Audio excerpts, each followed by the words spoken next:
భద్రాచలం వద్ద గోదావరి నిలకడగా ప్రవహిస్తుంది. ప్రస్తుతం 50.5 అడుగులకు చేరింది ప్రవాహం. దిగువకు 12,58,000 క్యూసెక్ల నీటి ప్రవాహాన్ని వెళ్తోంది. ఇక రాములూరి కళ్యాణకట్ట దగ్గర కూడా వరద చేరుకుంది. ముంపు గ్రామాల ప్రజలను పునరావాస కేంద్రాలకు తరలిస్తున్నారు అధికారులు. భద్రాచలం వద్ద గోదావరి ఉగ్రరూపం దాలుస్తుంది. క్రమక్రమంగా నీటి మట్టం పెరుగుతోంది. ఉదయం 6 గంటలకు నదిలో నీటి మట్టం 50.5 అడుగుల వద్ద ప్రవహిస్తోంది. ఎగువ ప్రాంతాల నుంచి వస్తున్న వరద నీటితో పాటు దిగువ ప్రాంతంలో ఉన్న శబరి నది పోటెత్తడంతో భద్రాచలం వద్ద నీటి మట్టం పెరుగుతోంది. 48 అడుగులు దాటిన తర్వాత అధికారులు రెండో ప్రమాద హెచ్చరికలు కూడా జారీ చేశారు. గత 2 రోజుల నుంచి వేగంగా గోదావరి నీటి మట్టం పెరుగుతోంది. ఉదయం 5 గంటలకు 50.5 అడుగులకు చేరి నిలకడగా ప్రవహిస్తోంది. నీటి మట్టం 53 అడుగులు దాటితే మూడో ప్రమాద హెచ్చరిక జారీ చేయనున్నారు అధికారులు. గోదావరి నీటి మట్టం పెరగడంతో స్నానఘట్టాల ప్రాంతం వద్ద వరద ఉధృతి పెరిగింది. కళ్యాణకట్ట దగ్గర వరద నీరు చేరడంతో భక్తులను నది వద్దకు అనుమతించడం లేదు. భద్రాచలం దిగువన ఉన్న రహదారులపైకి వరద నీరు చేరడంతో విలీన మండలాలకు రాకపోకలు నిలిచిపోయాయి. ప్రస్తుతానికైతే గోదావరి నది నిలకడగా ప్రవహిస్తోంది. 50.5 అడుగుల వద్ద నీటి మట్టం చేరుకున్న పరిస్థితి కనబడుతోంది. ఒకవేళ ప్రవాహం అలాగే కంటిన్యూగా కొనసాగితే 53 అడుగులకు చేరితే గనుక మూడవ ప్రమాద హెచ్చరికను జారీ చేసే అవకాశాలు ఉన్నట్టుగా తెలుస్తుంది. ఎస్, ఉదయ్ జైన్ అవుతున్నారు. ఉదయ్, ప్రస్తుతం గోదావరి నీటి ప్రవాహం ఏ రకంగా కొనసాగుతుంది, అధికారులు ఏం చెప్తున్నారు?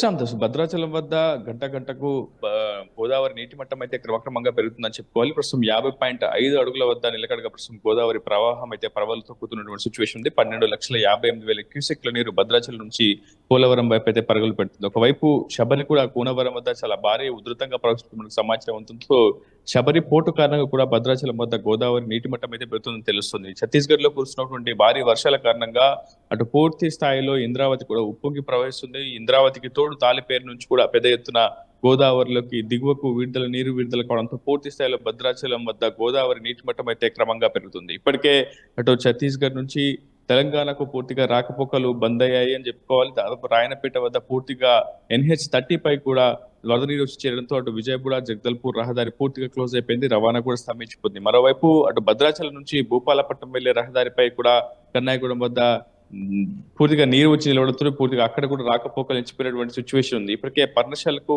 సమీపంలో ఉన్నటువంటి సీతమ్మ నారసిల్ల ప్రాంతం అంతా కూడా మునిగిపోయింది. ఒకవైపు భద్రాచలం శ్రీ సీతారామచంద్ర స్వామి దేవస్థానం ఆ కళ్యాణ కట్ట వరకు కూడా వరద నీరు వచ్చి చేరింది. మొత్తంగా కని విని ఎరుగని రీతిలో మరోమారు భద్రాచలం తన వద్ద గోదావరి తన ప్రభావాన్ని చూపిస్తుందన్న ఒక ఆందోళన ఆల్రెడీ ప్రస్తుతం తీర ప్రాంత వాసులు నెలకొంది. ఇప్పటివరకైతే ప్రభుత్వం పూర్తి స్థాయిలో అప్రమత్తమైంది. మళ్ళీ ఎగువ ప్రాంతాల్లో వర్షాలు కురిస్తే ఖచ్చితంగా భద్రాచలం వద్ద గోదావరి నీటి మట్టం పెరుగుతుందన్న భావనతో పూర్తి స్థాయిలో ప్రభుత్వం జిల్లా యంత్రాంగం ఎప్పటికప్పుడు ముందస్తు జాగ్రత్తలు చేపడుతుంది. ఇప్పటికే అటు గర్భిణీల వివరాలు తెలుసుకొని PHCలకు తరలించింది. పునరావాస కేంద్రాలకు కూడా ముంపు ప్రాంత వాసులను అయితే ఇప్పటికే తరలించే ప్రయత్నం ప్రభుత్వం అయితే చేస్తుంది. ఏదేమైనా చాలా అప్రమత్తంగా ఉండాల్సిన సిచ్యువేషన్ అయితే ప్రస్తుతం భద్రాచలంలో నెలకొంది. రామ్దాస్, రైట్. ఎస్, అంటే ఎలాంటి అలర్ట్స్ జారీ చేస్తున్నారు? ఒకవేళ నీటి ప్రవాహం పెరిగితే గనక మూడో ప్రమాద హెచ్చరిక కూడా జారీ చేసే ఛాన్స్ ఉందని వార్తలు వస్తున్నాయి. సో దిగువ ప్రాంతాల ప్రజలకు ఏమైనా అలర్ట్స్ చెప్తున్నారా?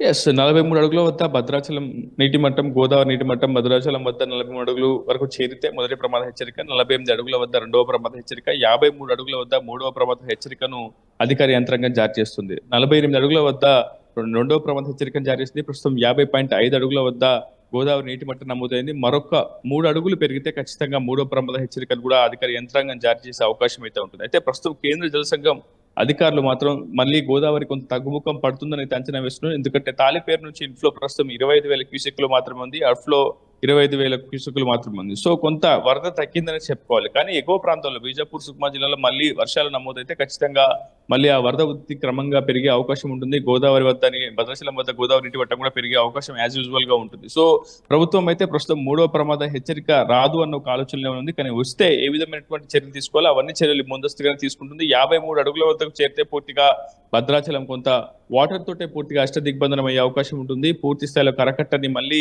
అంటే నేషనల్ హైవే 30 నుంచి కూడా మళ్ళీ భద్రాచలం పట్టణంలోకి బ్యాక్ వాటర్ రాకుండా పూర్తి స్థాయిలో జాగ్రత్తలు చేపట్టాల్సినటువంటి సిచ్యువేషన్ అయితే ఉంటుంది. ఏదేమైనా ఇప్పటికే కొంత రవాణా అయితే స్తంభించిపోయింది. అటు ఛత్తీస్గఢ్, ఆంధ్ర, తెలంగాణ మధ్య పూర్తిగా రాకపోకలు నిలిచిపోయాయి. మరికొంత సేపు ఇదే పరిస్థితి కొనసాగితే భారీ స్థాయిలో రవాణాకు సంబంధించినటువంటి గూడ్స్ కి పెద్ద ఎత్తున నష్టం వాటిల్లే అవకాశం అవుతుంది. ప్రస్తుతం అటు ప్రాణ నష్టం, ఎటువంటి ఆస్తి నష్టం లేకుండా పూర్తి స్థాయిలో ప్రభుత్వం అయితే ముందస్తు జాగ్రత్తలు చేపడుతుంది రామ్దాస్.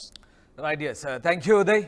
ప్రస్తుతం గోదావరి వద్ద భద్రాచలం వద్ద గోదావరి నది నిలకడగా ప్రవహిస్తోంది. 50.5 అడుగులకు చేరింది. ఇక స్నానాల ఘట్టాల దగ్గరికి వరద ఉధృతి పెరగడం, అలాగే కళ్యాణ కట్ట వద్ద నీరు చేరడంతో భక్తులు ఎవరిని భద్రాచలం వద్ద అక్కడికి నది వద్దకు అనుమతించలేదు. మరోవైపు రోడ్డుపైకి నీరు రావడంతో విలీన మండలాలకు రాకపోకలు నిలిచిపోయిన పరిస్థితి కనబడతా ఉంది. దిగువన ఉన్న రహదారులపైకి ఈ వరద నీరు రావడంతో ప్రస్తుతానికి అంతర్రాష్ట్ర రహదారిపై కూడా రాకపోకలు నిలిచిపోయిన పరిస్థితి. ఇక దిగువకు 12,58,000 క్యూసెక్ల